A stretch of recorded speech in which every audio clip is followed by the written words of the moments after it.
कहानी आज से 100 साल पहले की है, जब पुराने जमाने के गांवों में लोग अंधविश्वासों और रूहानी ताकतों पर गहरी आस्था रखते थे। हमारे गांव के बाहर एक पुराना और टूटा फूटा हवेली हुआ करती थी, जो सालों से वीरान पड़ी थी। गांव के बड़े बुजुर्ग बताते थे कि उस हवेली में एक भयानक आत्मा का वास है, ब्रह्म पिशाच। कहते हैं ब्रह्म पिशाच आम आत्माओं से कहीं ज्यादा शक्तिशाली और खतरनाक होता है। यह आत्मा तब बनती है जब कोई तांत्रिक या अघोरी अधूरी साधना में मारा जाता है और उसकी आत्मा मुक्ति नहीं पाती। वो हवा में अदृश्य रहता है, पर उसका काला साया हमेशा महसूस किया जा सकता है। जिसने भी उसकी मौजूदगी को महसूस किया, उसकी जिंदगी का अंत बेहद दर्दनाक होता है। गांव में लोग ब्रह्म पिशाच का नाम लेने से भी कतराते थे, क्योंकि कहते थे कि उसका नाम लेने से ही उसकी निगाह आपके ऊपर पड़ जाती है। लेकिन हर कहानी की तरह इस कहानी में भी एक ऐसा शख्स था जिसने इन सब बातों को अंधविश्वास मानकर नजरअंदाज कर दिया। उसका नाम था विजय। विजय एक युवा था जो शहर से पढ़ाई करके गांव लौटा था। उसे इन प्राचीन कहानियों पर यकीन नहीं था। एक दिन दोस्तों के साथ बातचीत में विजय ने पुरानी हवेली में रात बिताने की चुनौती स्वीकार कर ली। गांव वालों ने उसे खूब मना किया, लेकिन विजय ने किसी की नहीं सुनी। रात के वक्त जब गांव में एक दिन दोस्तों के साथ बातचीत में विजय ने पुरानी हवेली में रात बिताने की चुनौती स्वीकार कर ली, गांव वालों ने उसे खूब मना किया, लेकिन विजय ने किसी की नहीं सुनी। विजय ने अपने कुछ दोस्तों के साथ उस वीरान हवेली की ओर रुख किया।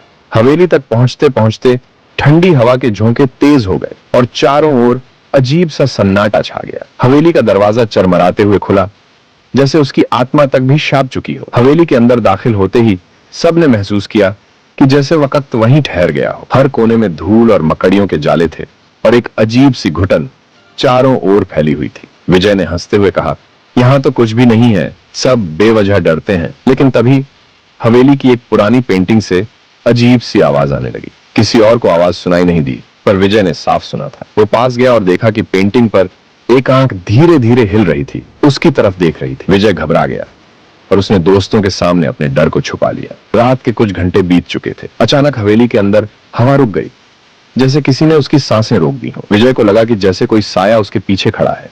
उसने पलट कर देखा, पर वहां कुछ नहीं था, लेकिन उसकी आंखें कुछ और कह रही थी। दीवारों पर छायाएं नाच रही थीं और हवा में सरसराहट थी, मानो कोई अदृश्य ताकत चारों ओर घूम रही हो।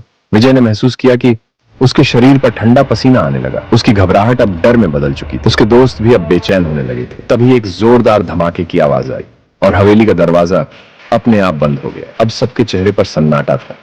अचानक हवेली की दीवारों पर खून के निशान उभरने लगे। कोई अदृश्य ताकत विजय की ओर बढ़ रही थी। विजय ने भागने की कोशिश की, लेकिन उसके पैर जैसे जमीन से चिपक गए। उसकी आंखों के सामने अंधेरा छाने लगा और तभी उसने महसूस किया कि कोई उसके गले पर हाथ रख रहा है, जैसे कोई उसे धीरे धीरे घोंट रहा हो।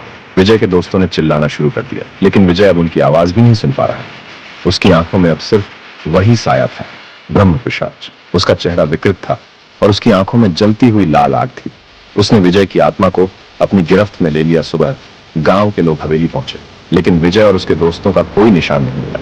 कहते हैं हवेली के अंदर से एक तेज चीख सुनाई दी थी और उसके बाद एक गहरा सन्नाटा। वो सन्नाटा आज भी हवेली के आसपास महसूस किया जा सकता है। कहते हैं उस दिन के बाद से जिसने भी उस हवेली के पास जाने की हिम्मत की, वो वापस कभी नहीं लौटा। हवेली आज भी वहीं खड़ी है, इंतजार करती हुई एक और शिकार का।